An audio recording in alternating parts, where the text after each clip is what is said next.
Good evening, parents and scholars. Happy Monday. Happy Monday evening. I am David Miller, hail from the great city, coming from the great city of Baltimore, Maryland. Super excited to be with you guys this evening to share. You guys have a treat. You in for a treat. Tell your brother, your sister, your auntie, your neighbor, you're in for a big treat. I am going to share not one, but two books with you this evening. Not one, but two books this evening. I'm going to share Gabe and His Green Thumb. You guys take a look at that thumb. Take a look at that thumb and then look at your thumb and tell me if your thumb is as big as Gabe's. And then the second book, Chef Toussaint, which is one of my favorite books. I had a great time writing about this young brother. And so I'm going to introduce you to Chef Toussaint. We're going to talk a little bit about both books, and young people, scholars and parents. We're going to talk about the importance of reading and writing. And so, although I had a very, very busy day, spending time with you guys this evening is probably the highlight of my day. I've been ripping and running all day. I read for 3 hours. I actually read today for 3 hours. I did some writing for 3 hours and then had a bunch of errands to do. And so once again, just super excited to be with you this evening. So my name is David Miller and I write children's books. I do a lot of different things, but one of the things that I enjoy most is writing books for young scholars. And the reason why I call you scholars versus students is because scholars is a term that they really use in college, and scholars is a term that they use to talk about students who are very smart and very committed to reading, writing, and studying. And that's the reason why I am going to call you guys scholars versus students. So I'm trying to figure out, parents and scholars, which book I will start with first. To the parents, one of the reasons why I started writing children's books is because I often didn't see pictures of my children in storybooks, and I often didn't read stories that represented the kind of positive things that I wanted my children to be exposed to in children's books. And so that's one of the reasons why I started writing. And so trying to figure out which of the two books that we're going to start with. Are we going to start with Gabe or we're going to start with Chef Toussaint? I think we're going to start with Gabe. And so one of the reasons why I really enjoyed writing Gabe and His Green Thumb is because when I was growing up, when I was a little guy growing up in Baltimore, 8, 9, maybe 10 years old, we had a garden. We had a family garden in my yard behind my house. And we grew tomatoes and a bunch of other things. And it was really cool just being able to grow our own fruits and vegetables and bring them into the house and wash them off. So I have always had fun gardening and growing my own fruits and vegetables, even particularly with my youngest daughter, who is now a freshman at North Carolina A&T. Going to give the Aggies a shout out. I started a garden and she would help me from time to time in the garden. And so my early gardening experiences helped me decide that I wanted to write a book to inspire young people to turn their phones off, go out in the backyard, and let's plant some fruits and vegetables.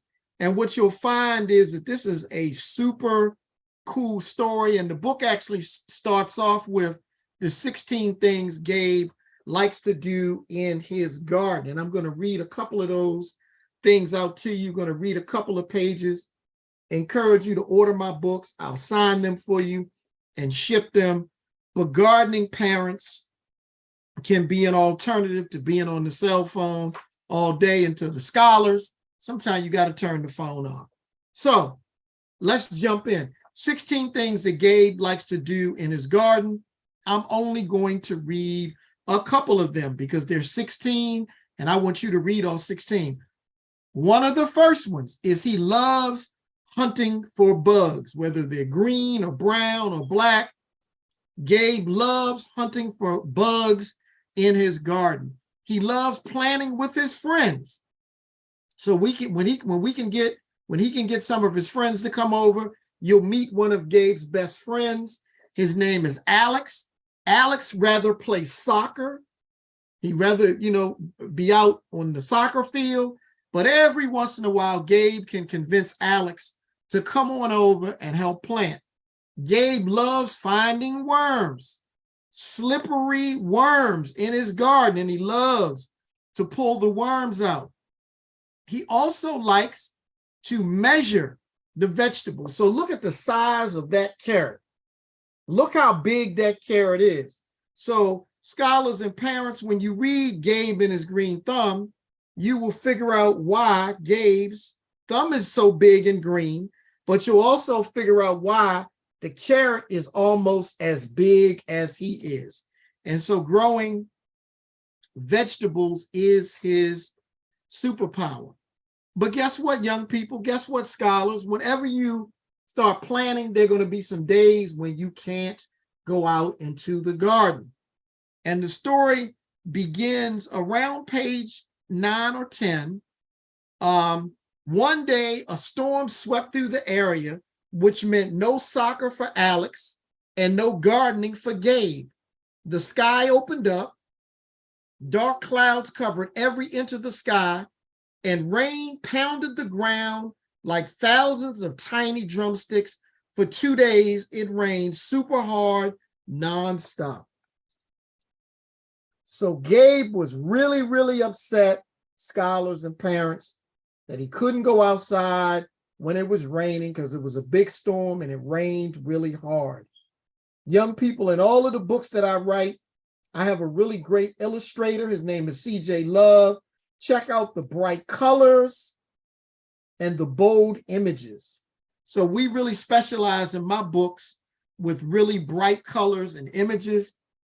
I've written 9 children's books, and number 10 and number 11 will be out relatively quickly. They'll be out pretty soon. The new book, Ida B, the Beekeeper, will be on my website by this coming Friday. Ida B and her family have been raising bees and selling honey for over 100 years. Ida B is only 9 years old, and she runs their bee farm. It's a really, really cool story. A few days later, the dark clouds rolled away, and the skies were clear blue once again. The sun slowly poked through the thin white clouds. Gabe put on his boots, overalls, and played in the small puddles left from the storm. My parents used to get really upset with me when I would make mud pies with the mud and the rain. He called Alex and asked him to come over to help him in the garden. And so Gabe called his friend Alex. This is Alex, wanted him to come on over to help him plant in the garden. Come on, man. It won't take long, begged Gabe. Most of the ground was still wet, so the boys spent time pulling weeds and adding mulch and raking up dirt. So because the ground was still wet, they spent some time pulling up weeds, pouring down some mulch, and really having a great old time in the garden. Now, here's where the story changes. Gabe saw a huge earthworm peek out from beneath the soil. Watch this, he said to Alex as he shoveled his hand deep into the soil. Come on out, you slimy little fish bait. Can you feel him? Asked Alex. Nope. I think I do. Ouch, yelled Gabe. Feels like I stuck my thumb on a thorn or something bit me. But worms don't bite, replied Alex. Let's see it. When Gabe pulled his thumb out and looked at it, there wasn't a mark. Looks fine to me, said Alex. Feels fine too, said Gabe. I'll be okay, but I'm going home later for the garden, buddy. And so Alex decided that he was going to leave. So those are just a couple of pages in Gabe and his green thumb. One of the things that you'll also find in the book, parents, is on one of the last pages of the book, there are about 16 different vegetables that you could grow at home. You could grow in your yard. If you live in a place like New York City or Chicago, some of the bigger cities, and you don't have a yard, you can actually grow many of the vegetables that Gabe talks about, even just getting a plastic pot or a metal bowl, putting some soil in it, getting some seeds from a store, and you can begin to start your vegetable garden at home. And as those vegetables grow even larger, you can put them in something bigger. And so Gabe and his green thumb, just like Black Panther had his superpowers, Gabe had his superpowers. And in all of my books, all of the young people, all of the young scholars in all of my books have superpowers. So raise your hand if you like to eat. I love to eat. So Chef Toussaint is a super cool story. Chef Toussaint's dream was to become a chef, and he's only 9 years old. For the parents, I write to teach young people how to dream. Chef Toussaint is only 9 years old, and his dream was to be a chef. He's already been on the Food Network. He's been on the Food Cooking Channel, and he's only 9 years old. And so it's a really super cool story about Gabe's superpower, which is cooking. This particular story is set in Atlanta, Georgia. Gabe and his green thumb is set in Philadelphia.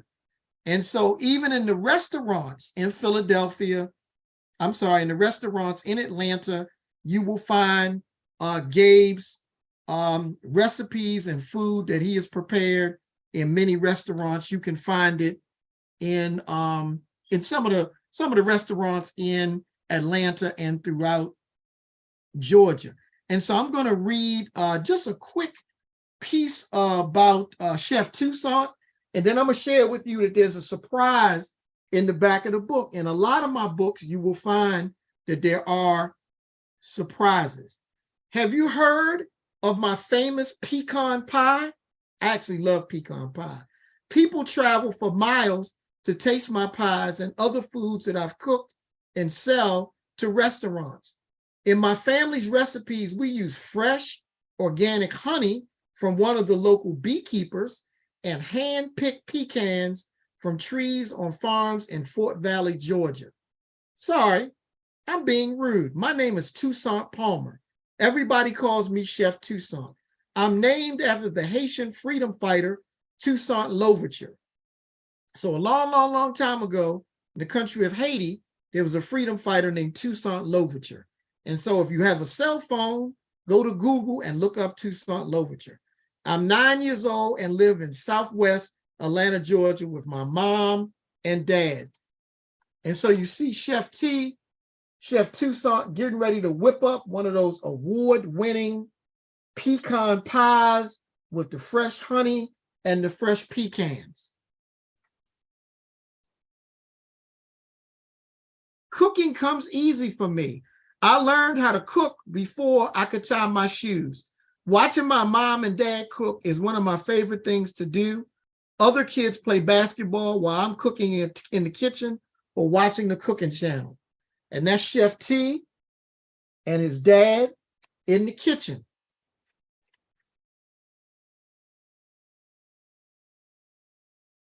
The kitchen is where I make my magic. So y'all look at what he's whipping up.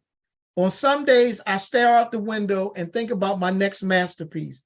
Will it be macaroni and cheese, candied sweet potatoes with almonds, or pumpkin pie? I spend 3 to 4 hours in the kitchen during the week and on weekdays. It's hard work, but I love cooking and people enjoy eating my food. So even though he's only 9 years old, he's already an entrepreneur. He's already an entrepreneur.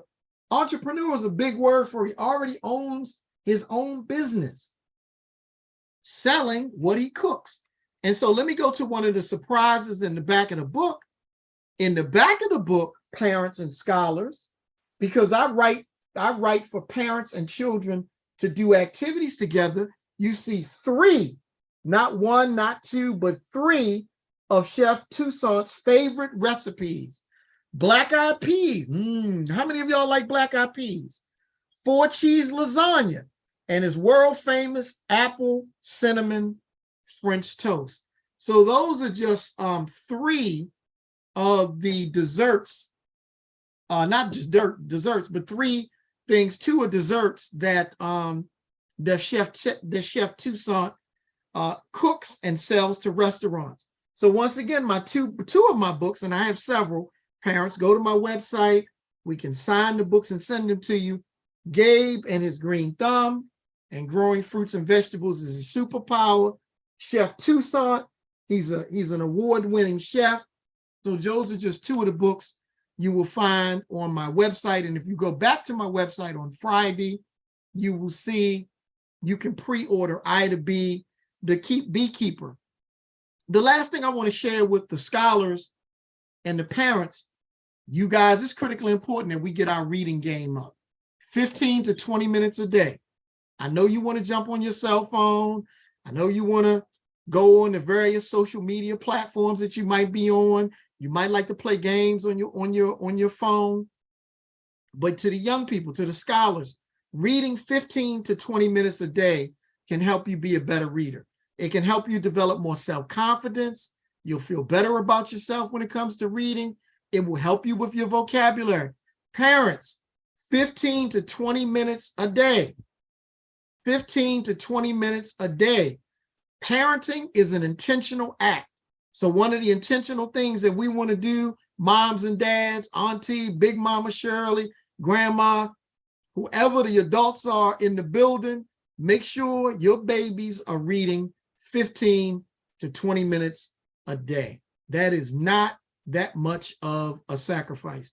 And so I want to thank Create Me for the amazing work that they're doing and for bringing on so many super talented writers and illustrations to talk with you about our books.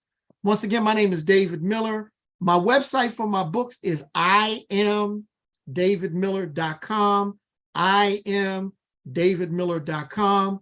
We will sign those books if you order them and get them to you as soon as possible. You guys have an amazing